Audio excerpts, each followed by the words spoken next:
Hello guys, പുതിയൊരു വീഡിയോയിലേക്ക് എല്ലാവർക്കും സ്വാഗതം. ISL ആവേശകരമായി പുരോഗമിച്ചുകൊണ്ടിരിക്കുന്ന ഈ ഒരു സമയത്താണ് നിർണായക നീക്കവുമായി കേരള ബ്ലാസ്റ്റേഴ്സ് എല്ലാവരെയും ഞെട്ടിച്ചിരിക്കുന്നത്.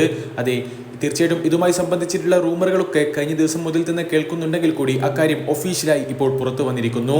സീസണിന്റെ ടീമിനെ നിരാശപ്പെടുത്തുന്ന പ്രകടനത്തിന്റെ അടിസ്ഥാനത്തിൽ മുഖ്യ പരിശീലകൻ മിക്കായൽ സ്റ്റെഹ്റയെ കേരള ബ്ലാസ്റ്റേഴ്സ് പാതി വഴിയിൽ വെച്ച് പുറത്താക്കിയിരിക്കുന്നു. തീർച്ചയായിട്ടും ടീം പ്രതീക്ഷിച്ച നിലവാരം കാട്ടാത്തതും ആരാധകരടക്കം മഞ്ഞപ്പടയടക്കം കേരള ബ്ലാസ്റ്റേഴ്സിന് എതിരാവുകയും ചെയ്ത ഈ ഒരു പശ്ചാത്തലത്തിലാണ് ഇത്തരമൊരു നടപടിയിലേക്ക് ഏതായാലും ടീം കടന്നിരിക്കുന്നത്. അതുകൊണ്ടൊക്കെ തന്നെ ഒരു എമർജൻസി മാനർ നിലയിൽ കേരള ബ്ലാസ്റ്റേഴ്സിന്റെ താൽക്കാലിക പരിശീലകനായിക്കൊണ്ട്, അതായത് ഒരു ഇന്ററിം ഹെഡ് കോച്ചായിക്കൊണ്ട് ഇപ്പോൾ ചുമതല ഏറ്റെടുത്തിരിക്കുന്നത് തോമസ് ടൂസ് ആണ്.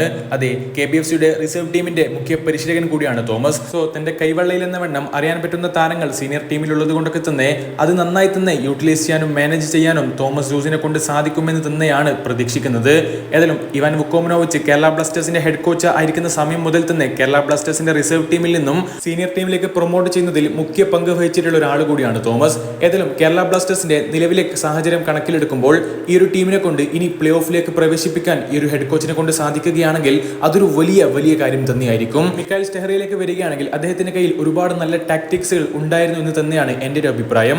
കാരണം ടീം എത്ര കടുപ്പമേറിയ സാഹചര്യത്തിലൂടെ കടന്നു പോകുമ്പോഴും ഒരു തിരിച്ചു വരാനുള്ള ഒരു സ്ട്രോങ് മെന്റാലിറ്റി അദ്ദേഹം പലപ്പോഴും കാണിക്കുന്ന ഒരു കാഴ്ച നമ്മൾ കണ്ടിട്ടുണ്ടായിരുന്നു. ബട്ട് ഇത്രയും വീക്കായിട്ടുള്ള ഡിഫൻസീവ് ലൈനപ്പും അതുപോലെ തന്നെ ബെഞ്ച് സ്ക്വാഡും അതുപോലെ തന്നെ ഗോൾ കീപ്പിംഗിൽ വരുന്ന മിസ്റ്റേക്സും ഒക്കെ പരിഗണിക്കുമ്പോൾ അദ്ദേഹത്തെ കൊണ്ട് ഇനിയും എത്ര വലിയ മാജിക്കുകൾ കാണിക്കാനാണ്, അതിൽ വലിയ ചോദ്യങ്ങൾ തന്നെയുണ്ട്.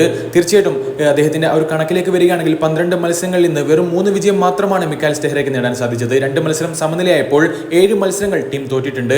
അത് ഒരു മോശം കണക്കാണെന്ന കാര്യത്തിൽ യാതൊരു സംശയവുമില്ല. ബട്ട് ISL ഇങ്ങനെ പാതി വഴിയിൽ നിൽക്കുന്ന സമയത്ത് കേരള ബ്ലാസ്റ്റേഴ്സ് ഹെഡ് കോച്ചിനെയും അതുപോലെ തന്നെ അസിസ്റ്റന്റ് കോച്ചിനെയും ഒക്കെ പറഞ്ഞു വിട്ടുകൊണ്ട് പുതിയ ഹെഡ് കോച്ചിനെ താൽക്കാലികമായി നിയമിക്കുമ്പോൾ വലിയ അത്ഭുതങ്ങളിലേക്ക് ഈ ഒരു ടീമിനെ കൊണ്ടുപോകാൻ സാധിക്കുമോ എന്ന് നിങ്ങൾ കരുതുന്നുണ്ടോ? തീർച്ചയായിട്ടും നിങ്ങളുടെ അഭിപ്രായങ്ങൾ കമന്റ് ബോക്സിൽ രേഖപ്പെടുത്തുക.